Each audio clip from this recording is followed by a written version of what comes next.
갈라디아서 1장 6절부터 10절까지 제가 봉독해 드리겠습니다. 그리스도의 은혜로 너희를 부르신 이를 이같이 속히 떠나 다른 복음 쫓는 것을 내가 이상히 여기노라. 다른 복음은 없나니 다만 어떤 사람들이 너희를 요란케 하여 그리스도의 복음을 변하려 함이라. 그러나 우리나 혹 하늘로부터 온 천사라도 우리가 너희에게 전한 복음 위에 다른 복음을 전하면 저주를 받을지어다. 우리가 전에 말하였거니와 내가 지금 다시 말하노니 만일 누구든지 너희의 받은 것 외에 다른 복음을 전하면 저주를 받을지어다. 이제 내가 사람들에게 좋게 하랴 하나님께 좋게 하랴 사람들에게 기쁨을 구하랴 내가 지금까지 사람의 기쁨을 구하는 것이었다면 그리스도의 종이 아니니라. 다른 복음은 없습니다. 일이란 제목으로 함께 은혜를 나누고자 합니다. 사자성어 가운데 시종일관이라는 용어가 있습니다. 시작부터 끝까지 변함이 없다라는 의미 아니겠습니까? 신앙생활에 있어서도 이 시종일관이 중요합니다. 처음 믿음 그대로, 처음 사랑 그대로, 처음 감격 그대로, 처음 열심 그대로 이렇게 지속되는 것이 축복 중에 축복인 줄 믿습니다. 하지만 불행히도 중도에서 변하는 사람들이 적지 않습니다. 이유는 다양하겠지요.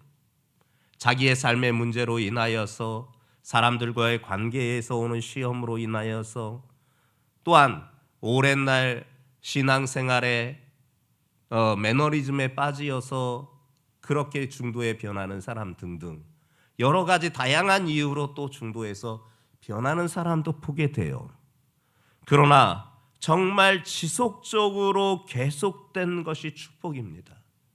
처음부터 끝까지 변하지 않는 처음 믿음 그대로, 처음 사랑 그대로, 처음 감격 그대로, 처음 기쁨 그대로, 그 처음 열심 그대로. 이 지속의 역사가 바로 여러분들 삶의 축복인 줄 믿습니다.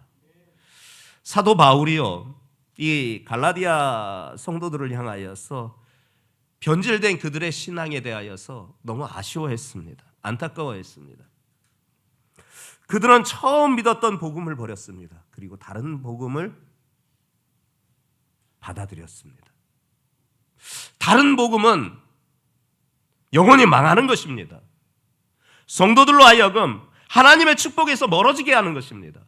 마음의 평안을 빼앗는 것입니다. 궁극적으로 천국에 들어가지 못하게 하는 것이 다른 복음을 받아들이는 것입니다. 그런데 이 갈라디아 성도들이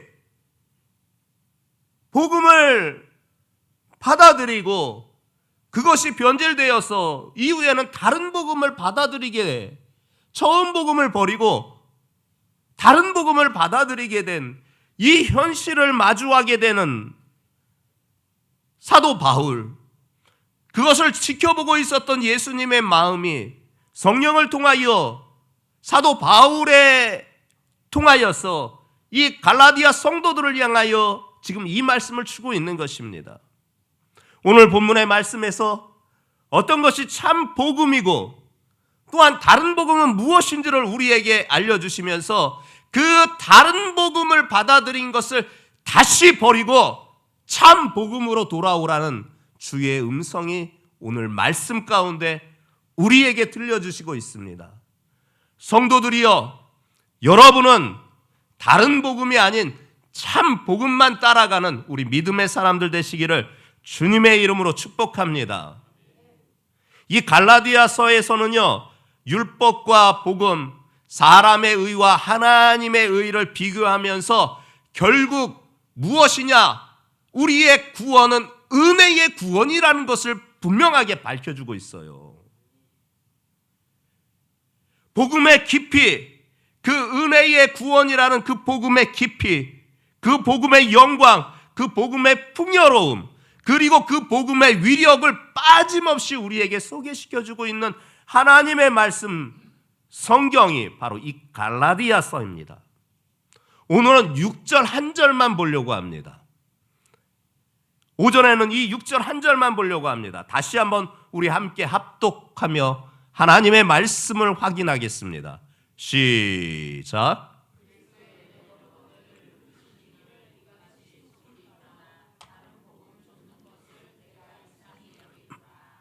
아멘. 이 6절 말씀을 세밀하게 보면 세 부분으로 나눌 수가 있습니다. 먼저는 사도 바울이 갈라디아 성도들에게 복음이 무엇인가에 대하여서 소개하는 앞부분이 나옵니다. 복음이 무엇입니까? 여러분, 복음이 무엇입니까? 복음은요, 하나님이 그리스도의 은혜로 부르신 것이 은혜입니다. 부르신 것이 복음입니다. 복음이 무엇이냐? 하나님이 그리스도의 은혜로 불러주신 게 은혜입니다. 복음입니다. 그것을 우리는 은혜라고 표현합니다. 성도들이요, 여러분 오늘 이 자리에 나와서 하나님 앞에 예배드리고 있습니다. 여러분 의지로 가지고 나오신 듯하지만 사실은 그렇지 않았습니다. 주님께서 불러주셨고 나를 받아주셨고 나를 용납하여 주셨기에 아버지 전 거룩한 곳에 나올 수 있게 된 것입니다. 우리나라가 왕조 시대를 지내왔잖아요. 왕조 시대에는 왕은 절대 권력자잖아요. 일반 백성은요, 왕을 평생에 한 번도 보질 못해요. 왜냐? 왕은 왕궁에서만 주로 생활하고 백성들은 바깥에서 생활하잖아요. 물론 아주 드문 사례로 왕이 바깥의 백성들을 관찰하기 위하여서 암행을 하는 경우가 아주 드물게 있기는 합니다. 그런다고 하여서 내가 왕임을 밝히고 다녀서 백성들을 관찰하지 않기에 백성들은 저 사람이 왕인지 아닌지를 몰라요. 그러나 이것도 아주 드문 사례입니다.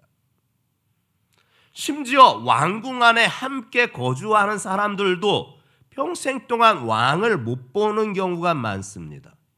조선시대에 경복궁 그 안에 왕궁 안에서 거주하여 생활하였던 궁녀만 해도 3,000명이 된다라는 통계가 있습니다. 병사들까지 합치고 또한 관직에 있는 사람들까지 합치면 그 수가 꽤 많은 수가 이 왕궁 안에 함께 거주하고 있는 거예요. 그 왕궁 안에 왕이 거주하는 왕궁 안에 함께 거주하는데도 왕을 보기가 쉽지가 않아요.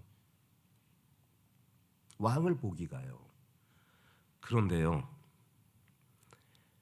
왕을 보게 되는 일이 있어요. 그것은요, 왕이 불러주었을 때 그 사람이 왕의 용안을 보게 되는 거예요. 왕이 부르지 않고는요, 궁 안에 함께 살고 있는 사람들도 왕을 보기 어렵고, 심지어 왕궁 바깥에 거주하는 일반 백성들은 더욱 왕을 볼 수가 없었어요. 근데 유일하게 왕을 볼 수 있는 그것은 왕이 불러주셨을 때, 왕의 전에 나가서 왕을 아련하게 되는 거예요. 그 순간에도 일반 백성은 고개를 들질 못합니다. 왕 앞에. 실질적으로는 왕의 용안을 보질 못합니다. 그럼에도 불구하고 왕 앞에 나아갈 수 있는 것, 왕이 불러주었기 때문에 그런 거예요. 그런데 이 경험을 한 사람은요, 평생 동안 나가서 내가 왕의 성은을 입었다, 내가 왕의 은혜를 입었다, 내가 나 같은 존재가 감히 절대 주권자인 왕을 배울 수 있다니 나는 그분에게 승은을 입었다. 나는 그분에게 은혜를 입었다 하면서 평생을 자랑하면서 살아가거든요. 왕이 불러줘야만 일반 백성은 볼 수가 있는 거예요. 만왕의 왕 되시고 만주의 주가 되신 전지전능하신 내 하나님 아버지, 그 거룩하신 하나님께서 나를 불러주셨기에 내가 오늘 그분을 뵙고 그분의 말씀을 들을 수가 있는 거예요. 그 감격이 여러분들에게 있기를 주님의 이름으로 축복합니다. 이게 은혜예요. 은혜라고밖에 표현할 수가 없는 거예요.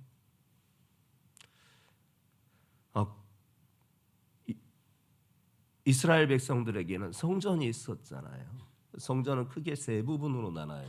지성소, 성소, 그 다음에 성전뜰. 일반 백성들은 주로 이 성전뜰까지만 오게 됩니다. 그리고 성소 안에는 제사장들과 레위인들이 제의를 준비하기 위한 그런 곳으로 이 성소에까지만 들어갑니다. 그런데 지성소는요, 아무도 못 들어가요. 왜냐? 그곳은 하나님의 임재의 장소이기에 거기에는 아무도 못 들어가요. 아무도 못 들어가기 위하여서 성경의 단어로는 휘장이 쳐 있어요. 우리의 현대적 용어로는 암막 커튼이 쫙 쳐져 있어요. 그 누구도 밖에서는 그 안이 어떻게 생겼는지 구경도 못해요. 알지도 못해요. 왜냐? 하나님의 임재의 장소이기에 그곳은 거룩한 곳이에요. 그리고 만일 그것이 궁금하여서 누군가 그것을 임의로 들어간다 하면 하나님께서 직결 심판을 하여서 죽임을 당하게 되었습니다. 그렇게 거룩한 장소예요. 하나님의 임재의 곳은. 그런데 딱 한 번 허락은 됩니다. 유대인의 최고의 명절 가운데 하나인 7월 10일 대속죄일 날 유일하게 딱 한 사람 대제사장만 그 지성소 안에 들어갈 수 있는 허락을 받게 됩니다. 그 준비 기간에 오늘 장로님이 기도하는 가운데 성가대가 곡을 준비하면서 하나님 앞에 찬송을 드리기 위해서 일주일 동안 묵상 기도하면서 연습하였다 얘기했는데 이 대제사장이요 1년에 딱 한 차례 허락해 있는 그 지성소에 들어가기 위해서는요 한 달 전부터 늘 매일같이 목욕을 하고 매일같이 성전에 와서 회개 기도를 하고 매일같이 정결의 삶을 한 달 동안 더 긴 세월도 긴 시간도 살 수도 있어요. 왜냐? 그만큼 거룩한 곳이기에 자기 존재가 너무나 부끄러움을 알기에 자기에게 허락이 되어 있음에도 그와 같이 준비를 하게 돼요. 그리고 대속죄일 7월 10일 날 그곳에 들어갈 때도 그 휘장을 확짝 열어제치고 들어가는 게 아니에요. 한 구퉁이 빼꼼히 자기 몸 하나 겨우 들어갈 수 있는 공간만 확보하고 들어가서 양의 피로 우슬초에다 찍어서 그 안에 있는 법궤와 또한 그룹들 가운데 있는 그 거룩한 제단에 피를 묻히게 됩니다. 그리고 뒷걸음쳐서 조심히 나와서 백성들 모여있는 그들에게 내 죄 사함을 받았느니라 하면서 우슬초에다 그 양의 피를 묻혀서 내 죄 사함을 받았느니라, 내 죄 사함을 받았느니라 선언합니다. 이게 대속죄일이에요. 그 거룩한 곳은 아무나 못 들었던 거예요. 그런데요, 이 거룩한 곳이 만일에게 열려진 사건이 생겨났어요. 예수님께서 십자가에서 마지막 숨을 몰아쉬며 운명하시기 직전 다 이루었다 하시고 눈을 감으셨을 때 그 휘장이 두 갈래로 찢어지는 역사가 나타났어요. 그 안을 아무도 목격한 일이 없고 대제사장도 그것을 관찰하지 못하였던 그 거룩한 것이 모든 이에게 개방이 됐어요. 모든 이가 그 거룩한 지성소를 볼 수 있게 됐어요. 그래서 마태복음 25장 이하에서는 말씀하시기를 우리가 그 보좌 앞에 나아갈 수 있는 담력을 예수 그리스도의 은혜로 얻게 되었다라고 말씀해 주시고 있는 거예요. 그리스도의 은혜로 너희를 부르신 이 하나님께서 그리스도의 은혜로 말미암아 우리를 불러주셨어요. 이게 복음 중에 복음이에요. 그리고 이것을 우리는 은혜라고 합니다. 은혜예요. 은혜는 선물이에요. 우리가 우리식의 조금 저급한 표현으로 하나님의 구원을 공짜로 얻었습니다. 그러나 성경의 표현을 하면 값을 매길 수 없는 가치의 구원이기에 하나님께서 우리에게 거저 주셨습니다. 여러분의 노력의 대가가 아닙니다. 여러분이 한 일은 아무것도 없습니다. 무슨 고행을 다른 수도사들처럼 고행을 한 적도 없습니다. 어떤 선행의 업적을 쌓은 적도 없습니다. 어떤 사상가들처럼 진리 탐구에 대한 정진한 적도 없습니다. 한 일이라는 것은 하나님 없는 무신론자로 살아왔고 우상 숭배로 살아온 과거의 역사밖에 없습니다. 하나님 없이 살아왔던 것입니다. 하나님의 법을 따르지 않고 살아왔던 것입니다. 경배하고 높일 일도 없었던 존재로 살아왔습니다. 무슨 일만 생기면 하늘도 무심하지 하면서 하늘에 대한 원망만 하며 살아왔던 존재가 바로 우리들입니다. 그런 우리들이 죽을 수밖에, 죄로 말미암아 영원히 죽을 수밖에 없는 그런 존재인 우리들이 그리스도의 대속의 은혜로 내 죄를 대신 갚아주신 그 은혜로 하나님께서 우리를 불러주셨고 자녀 삼아주셨어요. 이게 은혜 아니겠습니까? 아무 조건도 대가도 우리에게 요구하시지 않았습니다. 그래서 하나님의 구원은 가장 고귀하고 가장 아름답습니다.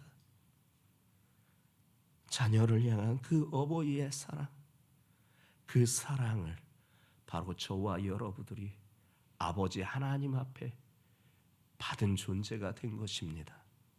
에베소서 2장 8절부터 9절에 말씀해주고 있습니다. 너희가 그 은혜로 인하여 믿음으로 말미암아 구원을 얻었나니 이것이 너희에게서 난 것이 아니요 하나님의 선물이라. 행위에서 난 것이 아니니 이는 누구든지 자랑치 못하게 하려 함이니라.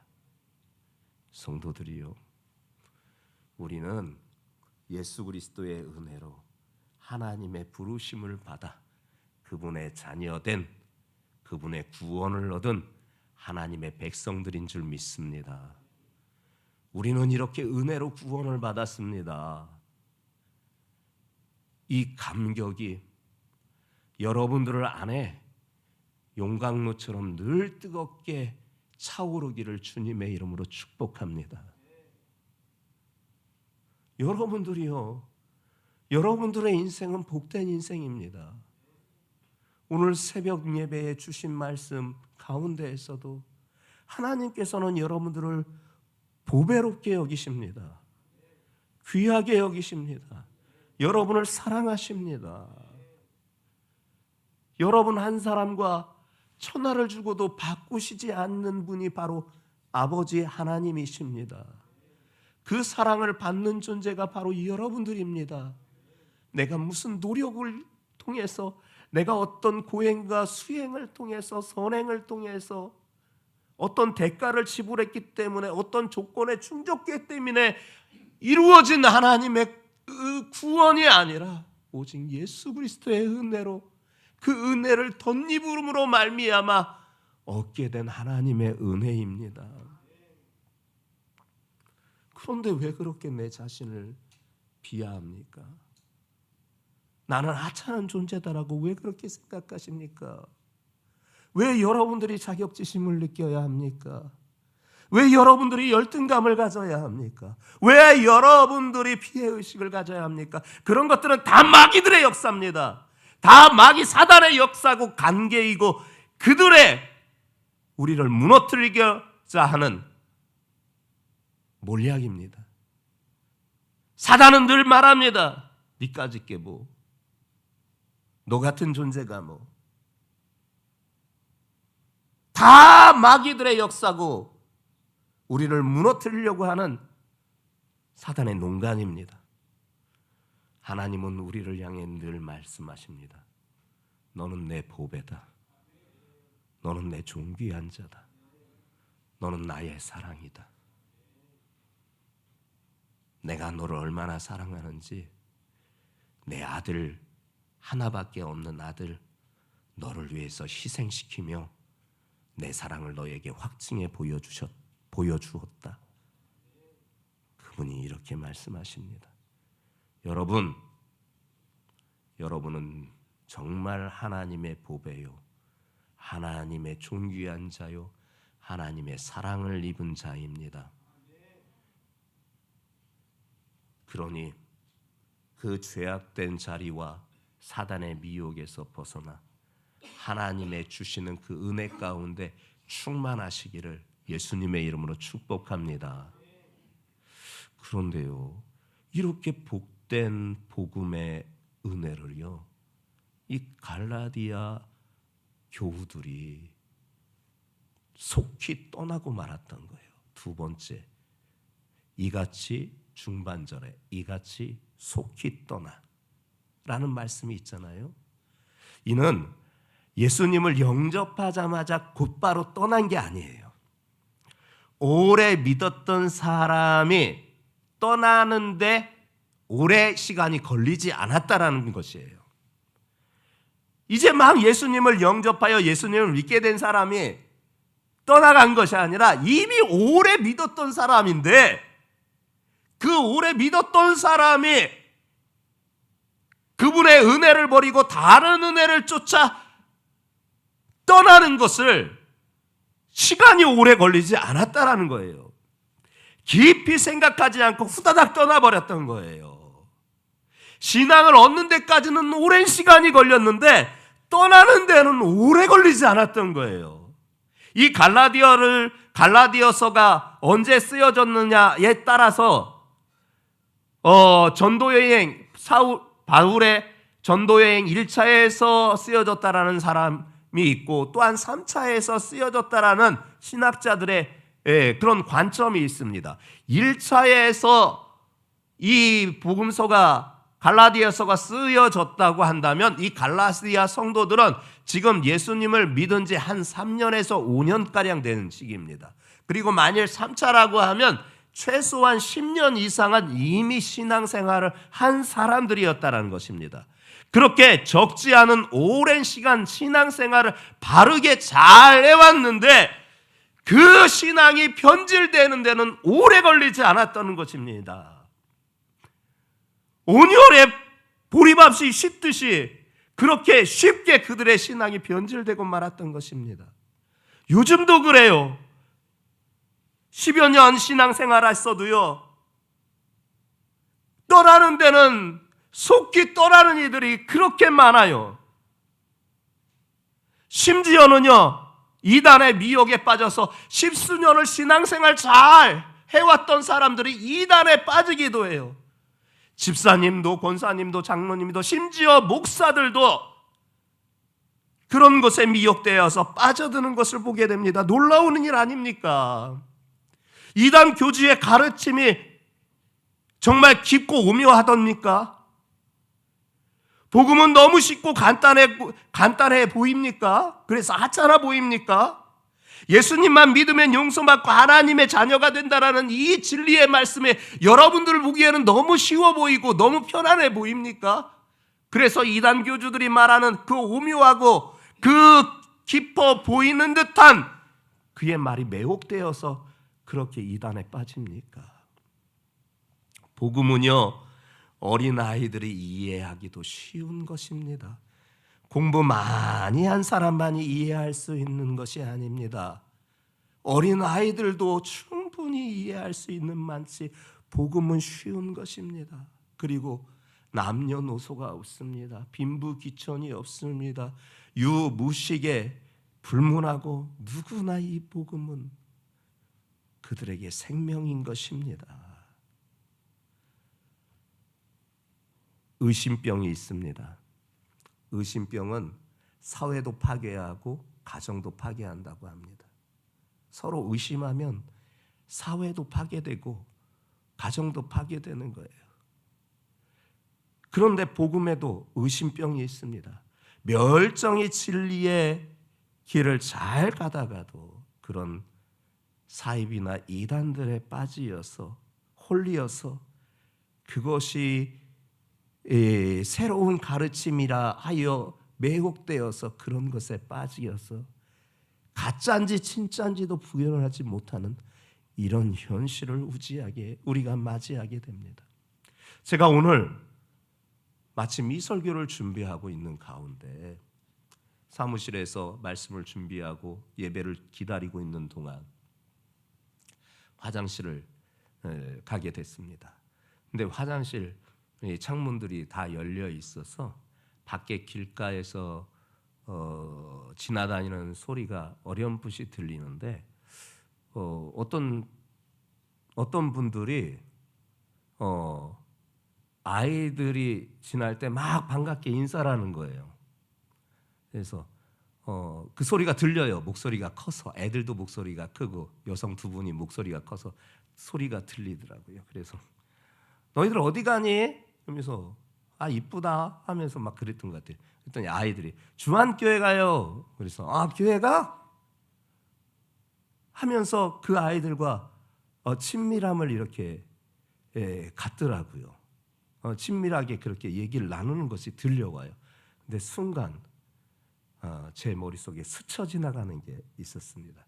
그래서 그것을 확인차 제가 한동안 그 화장실 바깥에 있는 그 우리 바깥에 보이는 창문에서 그들을 지켜보고 있었습니다. 왜냐?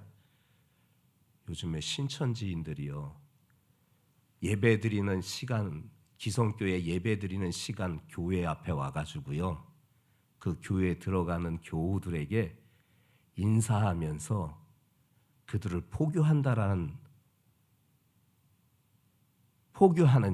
일들이 있대요. 그래서 제가 그 순간 혹시 그것이 아닌가 하는 스쳐지가는 생각이 한참 동안 창가에서 지켜보게 됐습니다.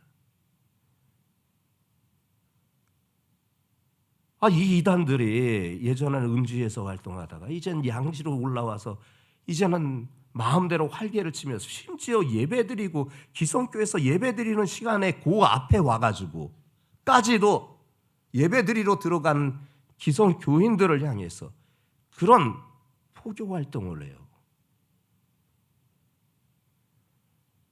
여러분 미혹되지 마셔요.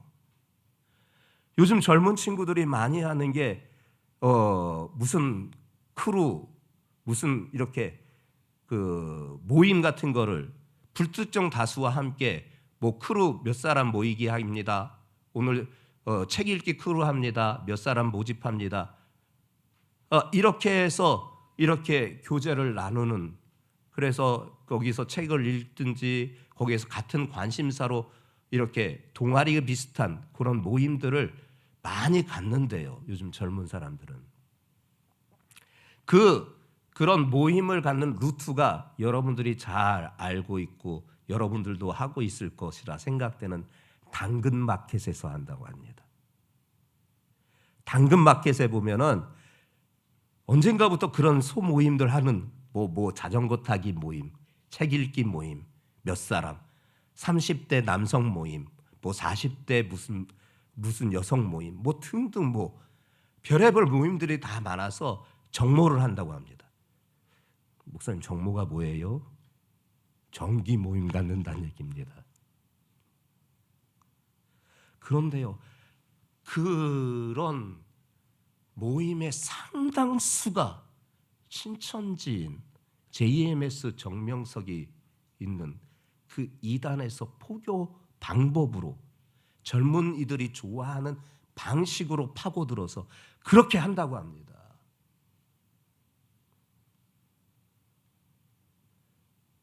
여러분, 속지 마세요. 다른 복음은 없습니다. 예수만 구원입니다. 그분의 은혜로 하나님이 우리를 불러주신 겁니다. 우린 여기서 떠날 수 없습니다. 떠나지 않을 것입니다. 여기만이 우리의 살 길이 있기 때문에 그렇습니다. 우리의 생명도 여기에 있고 우리의 삶의 역사도 여기에 있습니다. 그런 사이비와 이단들의 간악한 방법에 분별하지 못하여서 미혹되는 일이 없는 우리 성도들 되시기를 주님의 이름으로 축복합니다. 그래서 분뚝 드는 생각이 1층에서 우리 안내하는 성도님이 가끔 한 번씩 밖에도 이제는 길가도 한번 돌아봐야 되지 않을까 하는 생각도 갖게 됐습니다. 그리고 이제 마지막으로 보여주는 바가 무엇이냐? 이하 말씀에서 다른 복음을 쫓는 것을 내가 이상히 여기노라, 이렇게 말씀하고 있어요. 다른 복음을 쫓았던 이들이 있다라는 거예요. 여기서 이상히 여기노라, 이것은 우리식의 아주 순화된 표현입니다. 헬라어 원화에서 보게 되면 감탄하다, 놀라다, 충격을 받다라는 뜻이에요. 즉 일종의 조롱 섞인 비난으로 참 이상해, 어떻게 다른 복음을 쫓을 수가 있어? 이 참 복음이 있는데, 이 참 복음의 은혜가 있는데 어떻게 다른 복음을 쫓을 수가 있어? 이렇게 조롱하면서 비난하는 의미가 바로 이상히 여기노라라는 이 단어의 뜻입니다. 갈라디아 성도들이요, 그리스도의 은혜를 싹 버렸어요. 그 대신에 그들이 받아들인 다른 복음이 무엇이었느냐? 율법의 행위였어요. 거저 주신 은혜를 거부하고요, 자기 행위로 죄값을 지불하겠다라고 하는 율법의 행위 구원을 받아들였던 거예요. 은혜 구원을 버리고요, 행위 구원을 받겠다라고 지금 그들이 얘기하고 있는 거예요. 하나님의 은혜를 거부한 것은요, 하나님의 호의를 거절한 것입니다. 하나님의 용서를 버리고 정죄를 택한 것입니다. 하나님의 관용을 버리고 까다로운 재판을 받겠다라고 하는 것입니다. 결과적으로 하나님과의 화해의 길을 버리고 사람들의 관계의 길을 택하겠다라는 것입니다. 이것이 바로 행위 구원입니다. 여러분은 은혜 구원을 받은 사람들입니다. 행위로 말미암아 구원을 받을 수 있는 사람은 단 한 사람도 없습니다. 그분의 은혜로만 우리가 구원을 받을 수가 있는 거예요. 그런데 갈라디아 성도들이 은혜 구원을 버리고 행위 구원을 받아들였던 거예요. 이 이상하고 놀라운 일 아닙니까? 이 얼마나 바보 같은 선택입니까? 정말 놀라 자빠질 일입니다. 다시 말씀드립니다. 여러분의 구원은요, 여러분의 노력의 대가가 아닙니다. 아무 일 한 것도 없습니다. 무슨 고행을 한 것도 없고요, 선행의 업적도 없습니다. 사상가들처럼 진리 탐구하는 그런 곳에 정진한 일도 없습니다. 하나님의 은혜로 은혜로 구원을 받은 것입니다. 그리고 우리의 삶의 모든 순간도 하나님의 은혜입니다. 현재 누리는 평화도, 또한 먹고 사는 문제도, 사랑하는 가족들도, 함께 사랑하는 이웃들 뿐만이 아니라 이 숨쉬는 공기도, 밟고 있는 땅도 모든 것이 하나님의 은혜고 하나님의 선물입니다. 내 심장이 지금 뛰는 것, 오장육부가 멀쩡하게 돌아가고 있는 것, 이 모든 것도 하나님의 은혜고 하나님의 선물입니다. 내가 세상에 있는 그 모든 일이 다 하나님의 은혜고 다 하나님의 선물입니다. 내가 세상에서 어떤 지위를 갖고 어떤 명성을 갖고 어떤 신분으로 살아가고 어떤 소유를 하고 어떤 재능을 뽐내는 등등의 이 모든 것도 다 주님의 은혜입니다. 다 주님이 내게 주신 선물입니다. 그래서 사도 바울은 말합니다. 고린도전서 15장 10절에 나의 나된 것은 은혜로 된 것이니, 나의 나된 것은 은혜로 된 것이에요. 은혜로. 그런데 은혜를 버리겠습니까? 그리고 값을 지불해 보겠습니까? 여러분들의 생명값, 평화의 값, 먹고 사는 그 값, 가족들 값, 심장이 뛰는 값, 또한 신분의 값, 재능의 값, 공기의 값, 땅을 박는 값, 또한 주변의 이웃들의 그 값, 그거 여러분들 다 내실 겁니까? 갚을 능력이 있으면 다행입니다. 갚을 능력이 전혀 없습니다. 그런데 공짜로 주신, 거저 주신 은혜를 버리고 내가 노력으로 그 대가를 지불하시겠습니까? 세상에 이런 멍청한 짓이 어디 있습니까? 성도들이여, 우린 은혜 안에 삽시다. 여러분은 그 자체가 은혜입니다. 그 자체가 하나님의 선물입니다. 우리는 이 은혜 안에 살 것입니다. 그리고 이 은혜에서 떠나지 않을 것입니다. 그리고 이 은혜에서 삶을 누리게 될 것입니다. 이 하나님의 은혜가 오늘 이 시간도 여러분들에게 충만한 줄 믿습니다. 예수님 고맙고 감사합니다. 우리가 때로 자꾸 착각하고 망각하여 우리 구원이 무슨 행위로 말미암아 얻은 구원인 양 여겨지는 이 못된 습성에서 버리게 하시고, 그리하여 그렇게 나를 자랑하고 싶고 나를 뽐내고 싶은지 이 모든 것을 물리쳐 주시고, 우리 구원은 오직 그리스도의 은혜로 하나님이 불러주셨기에 얻은 구원인 것을 이들이 잊지 아니하게 하여 주시고, 이 은혜에서 떠나지 아니하는, 그리고 다른 복음을 절대로 받아들이지 아니하고 거절하고 배척하는, 그리고 참 복음만 믿는 우리 성도들 모두가 되게 하여 주시옵소서. 예수님의 이름으로 기도합니다. 아멘.